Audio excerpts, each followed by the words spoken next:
As they say, lots being planted, but they're still being a little bit conservative about whether we'll have a record crop. That's still, I think, on the cards potentially if the climate conditions are right. But one of the big challenges, as we're talking about with some of our regular commentators on agriculture, is input costs, especially fertiliser.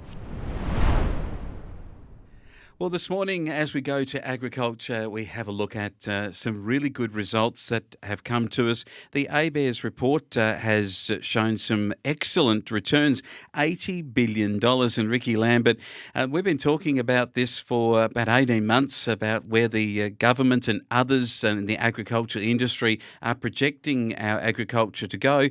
And it's got there pretty quickly to $80 billion of turnover. Yeah, just remember we're trying to get to $100 billion in farm gate value, and we'll drill into that in a moment, by 2030. We're racing towards that, and when I spoke to the now former Agriculture Minister David Littleproud, the National Party leader, yesterday, he was very pleased to see those figures. Obviously, probably a little sad that he's not the minister who can go out thumping the drum about these outcomes, but some of the drivers of this farm gate value are international factors, and that's some of the stuff we're keen to drill into here at Flow, is that we don't just rest on our laurels and go, well, the dollar's up and there's controls in the Ukraine, for instance, that are making this price higher than it might otherwise be. We want to get to a genuine $100 billion value. Yes, and somebody who knows a lot about it is Dr. Jared Greenville. And here on the FlowNews24 desk, you spoke with him about the success of our grain industry. So last year we did get records across the board for all our major winter crops, so wheat, barley and canola. This year,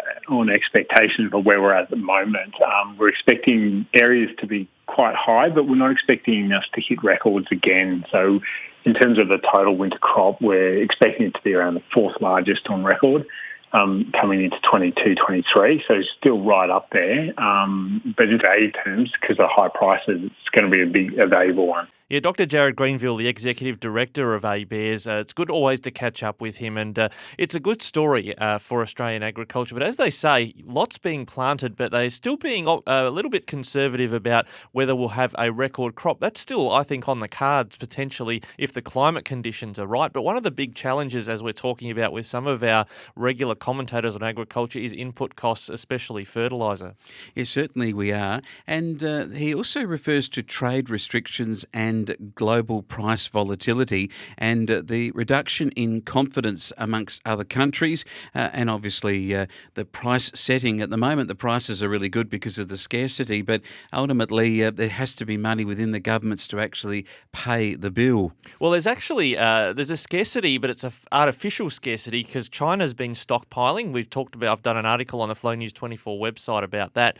But as Brett Hosking, for the chair of Grain Growers Limited and a farmer at Quambatook in northern Victoria, told me in another interview we'll bring to you shortly, there are a whole lot of countries that are creating that scarcity by restricting their outputs because they're concerned about their own food security. And that really brings us to the challenge of how do we make sure Australia is not only geared for food security but also to feed a hungry world when these sort of restrictions come into place. And of course, we're talking here of feeding about 3 times at the moment our own population, but ultimately in the future, 4 times our population when we get to that 100 billion. It's a good discussion and one that will continue here on the Flow News 24 desk.